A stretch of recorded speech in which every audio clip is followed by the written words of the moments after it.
안녕하십니까, 필립입니다. 이번 기사는 중앙 썬데이의 황건강 기자님이 작성해 주신 인도 증시에 관한 기사입니다. 한국과 중국, 일본, 대만과 대조적으로 성장세가 눈부시다고 하는데 어떤 이유에서인지 확인해 보도록 하겠습니다. 인도는 신흥국 중에서 잠재 성장률이 가장 높고 가장 매력적인 투자처이다. 2001년 노벨 경제학상 수상자인 마이클 스펜스 스탠포드대 명예교수가 최근 인도를 두고 내놓은 평가입니다.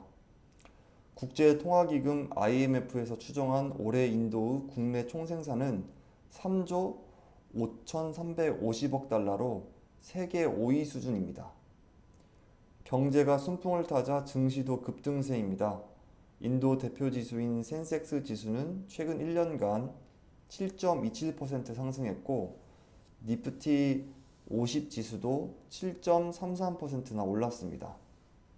동아시아 3국과 중국 등이 모두 역성장한 반면에 인도 증시는 눈부신 수익률을 자랑하고 있는 셈입니다. 숨가쁜 상승 행보와 최근 불러진 글로벌 경기 침체 우려 탓에 최근 인도 증시가 조정을 받기도 했지만 여전히 매력적인 시장이란 평가가 우세합니다. 각종 경제 지표가 여전히 긍정적인 덕분입니다. 인도 경제가 올해 7%, 내년에는 7.2% 성장할 것으로 전망하고 있습니다.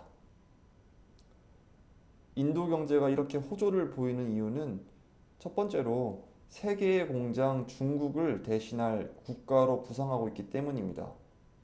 미국의 제재가 집중된 반도체 분야만 하더라도 탈중국 기조가 관측됩니다. 세계 최대 전자제품 위탁 생산 업체인 대만 팍스콘은 중국 반도체 업체인 칭화윤이 지분을 약 1조 원어치를 매각 소식을 전했습니다. 이는 미국의 눈치 때문에 폭스콘이 매각을 결정한 것으로 해석할 수 있겠습니다. 반면 지난 9월에는 약 27조 원을 들여서 인도 베단타 그룹과 함께 인도 서부 구자라트주의 반도체 공장을 짓기로 한 계약은 여전히 유효합니다. 반도체 업계에서는 인도가 글로벌 반도체 공급망의 일부를 담당할 것이라고 예상하고 있습니다. 2021년 272억 달러 규모였던 인도 반도체 산업이 연평균 19% 이상 성장할 것으로 전망됩니다. 미중 갈등뿐만 아니라 노동력 측면에서도 인도는 중국을 대체하고 있습니다. 인도의 올해 인구는 14억 명을 돌파해서 내년이면 중국을 제치고 세계 1위의 인구 대국에 등극할 전망입니다. 게다가 농촌 노동인구 대부분이 도시로 이동하며 루이스 전환점을 넘어선 뒤 노동운동이 부각된 중국과는 다르게 인도는 아직 노동력이 풍부하다는 평가를 받고 있습니다. 그러나 이와 같은 호조세에도 우리는 이제 마이너스 요소도 확인할 수 있는데 일각에서는 고성장을 구가하던 신흥국 국가 가운데 상당수가 빈부격차나 정치 불안 등의 이유로 성장에 제동이 걸렸던 사례를 유념할 필요가 있다고 지적합니다.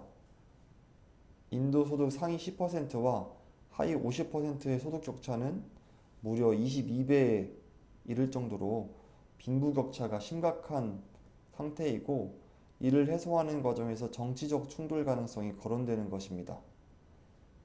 인도는 주정부 자치 시스템을 갖고 있어서 지역별 경제 격차도 무시할 수 없는 수준이라며 낙후 지역에서는 정치적인 논리가 경제적인 논리를 앞선다는 것이 우려할 점입니다.